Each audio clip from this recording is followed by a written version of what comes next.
So since it's like 1 billion degrees outside in Sioux Falls right now, I figure I spend some time inside and just quickly walk you through just some of the tools and apps and devices that I have to help us plan our travels. So let's get started.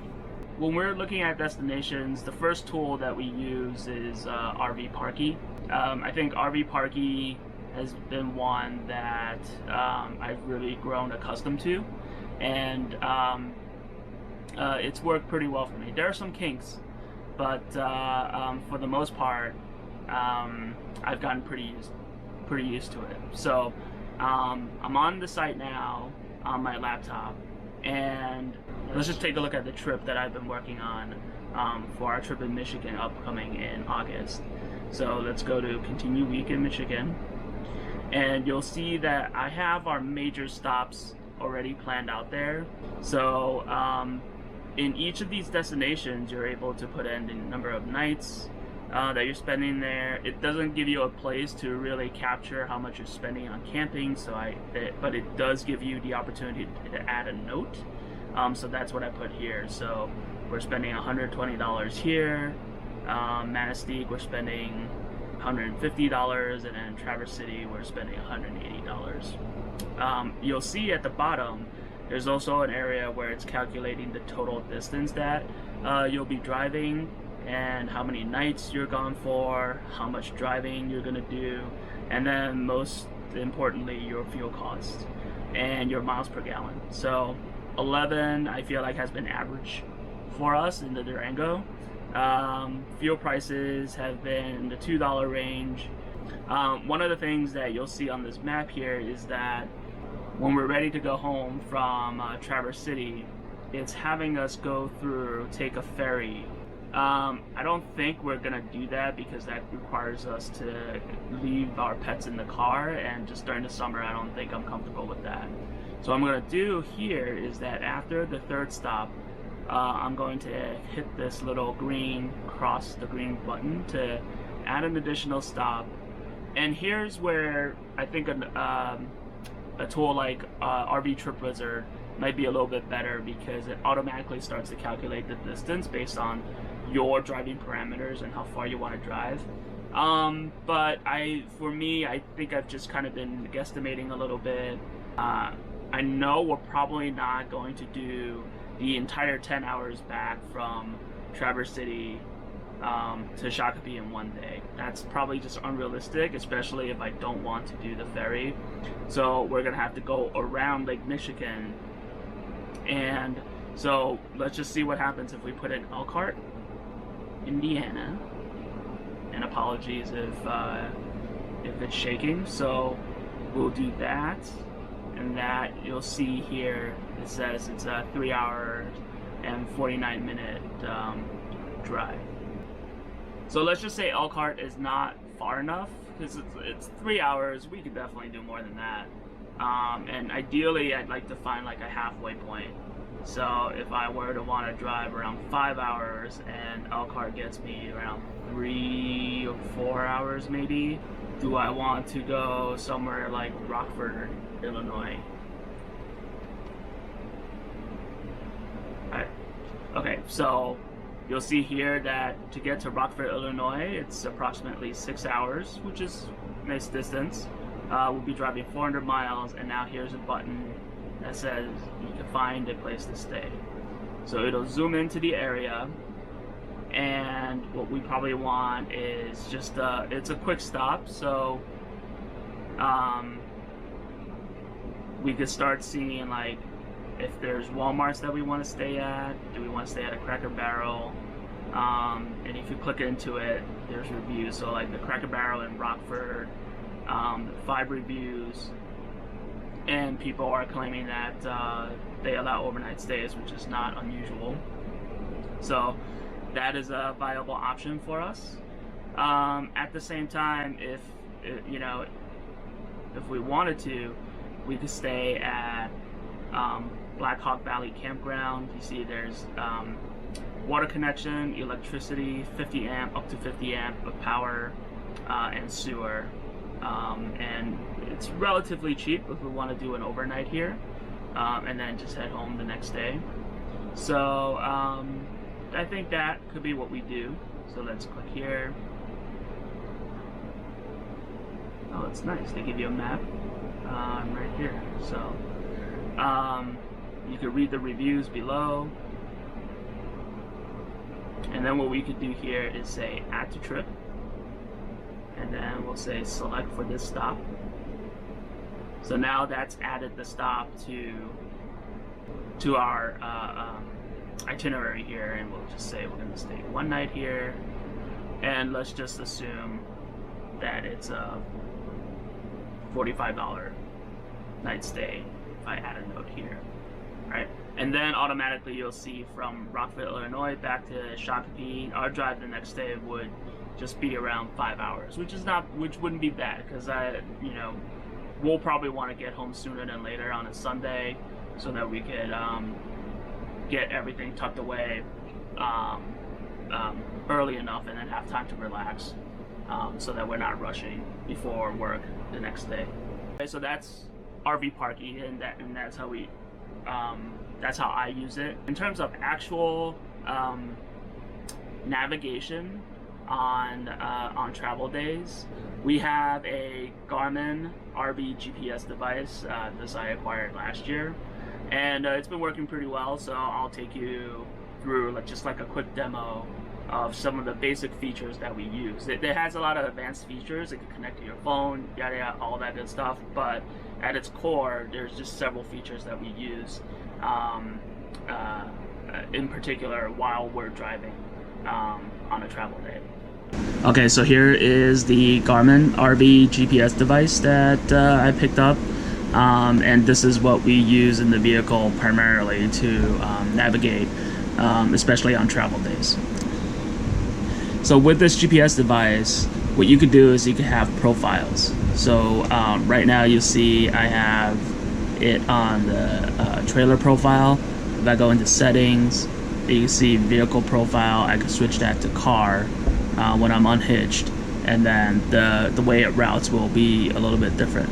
But for the sake of the example, we're gonna keep it here. And then in your trailer profile, you could put in the length and all the parameters of your rig. So between the camper and then the Durango, I'm at 41 feet, etc. The height of the camper is 10.6 feet on the outside, and the width is 8 feet, and we got 2 propane tanks that we're carrying here. So let me just take you quickly through like the basics of what I use this for. So we're gonna go where to, and we're gonna put in the address of the first campground that we're gonna go to.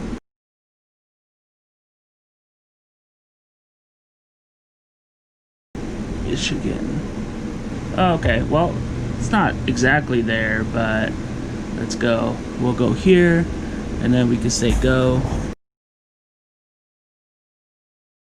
So it gives you a summary.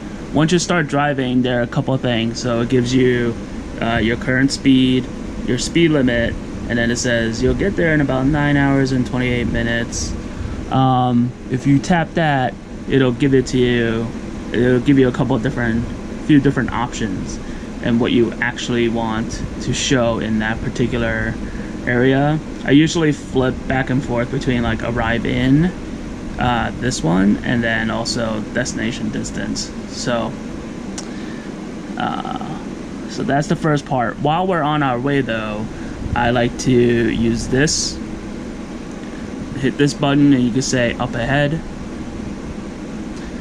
And once we know that we need gas or we need a rest area or somewhere over there, see how Tower Campground, this is where we are right now.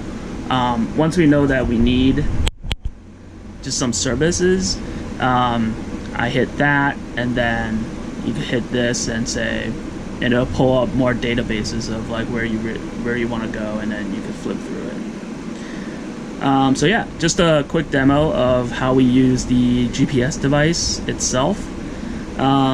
It's worked pretty well so far, and let's take a look at what else I use. Okay, so in looking at RV parks and where we want to stay as part of our itinerary, there are a couple of things that I do. So let's go back into our trip to Michigan. So I have it pulled up here.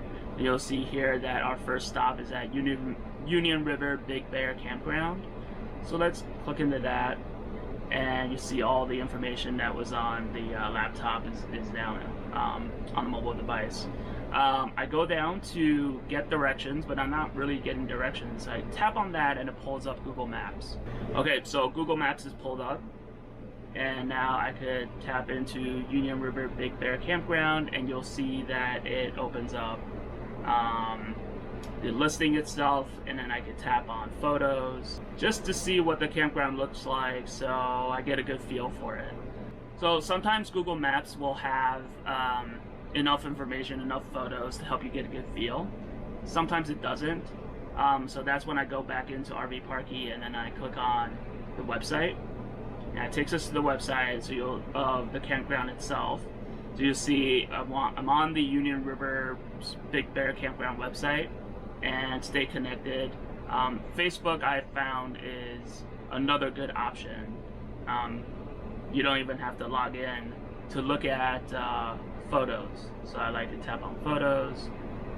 And this particular campground, what they did as I was doing my research was they have an album called Site Photos. So you could literally look at the individual sites that that the campground has to really get a good feel. And then they have online reservation systems. So now you know what each campsite looks like, and you could go and be really particular about the campsite that you're booking for your stay. So those are just a couple things that helps with selecting a campground throughout our itinerary. So another tool that we would use once we found a campground that looks, you know, really good and we like it and we want to book, the other thing that we look at is coverage. So we go into the coverage app, and we could go into search for Ontonagon, Michigan, and then you'll see I have different layers of coverage in here. These are reflecting LTE coverage for both T-Mobile and AT&T, which my Cricket hotspot works off of. So I could go ahead and zoom in. Right, so Union River Big Bear Campground, found it, and you'll see if I zoom out that it's in AT&T's coverage area, and then T-Mobile is just a little to the south of it. So thinking that we should be good in terms of connection there. Once we get these two checks in place, and I know that we'll be covered off in terms of just having Wi-Fi or sometimes some type of data in case we need to work, then we could go ahead and book and feel good about it. When we think about planning for our trips, it usually starts with some kind of inspiration, right? So we were just in Wisconsin. Normally there will be no other reason for us to be in Wisconsin, but Michelle's the one that talked to me about the House on the Rock. So we dedicated our weekend trip to Wisconsin around House on the Rock. At the same time, if there are other things around there that we want to look at, then we'll try to fit whatever it is in that we can, and largely that was the Wisconsin Dells for that particular weekend. So for our trip to Michigan, there's a couple things. One, we heard a lot about the Upper Peninsula and how pretty it is, and then two, we have a friend. He's engaged to be married. He's trying to have his bachelor weekend up in Michigan. So there's two reasons for us to go. The first thing I usually do is pop open the TripAdvisor app. It's another app that I've just used over and over again. I've grown accustomed to it. And so the first thing I do is say, if I want to go to Michigan, and what I like is immediately what I could do is just tap on things to do and top attractions, and then I could tap on see all, and then just scroll through and see if there are things that really catch my eye. You can always save So I have a collection here called Michigan UP, and that has all the things for our trip in the Upper Peninsula that you know, I flagged as like areas of interest that I'd want to go to. Whether or not all of these happen is TBD, but at the very least we have a point of reference to look at while we're there.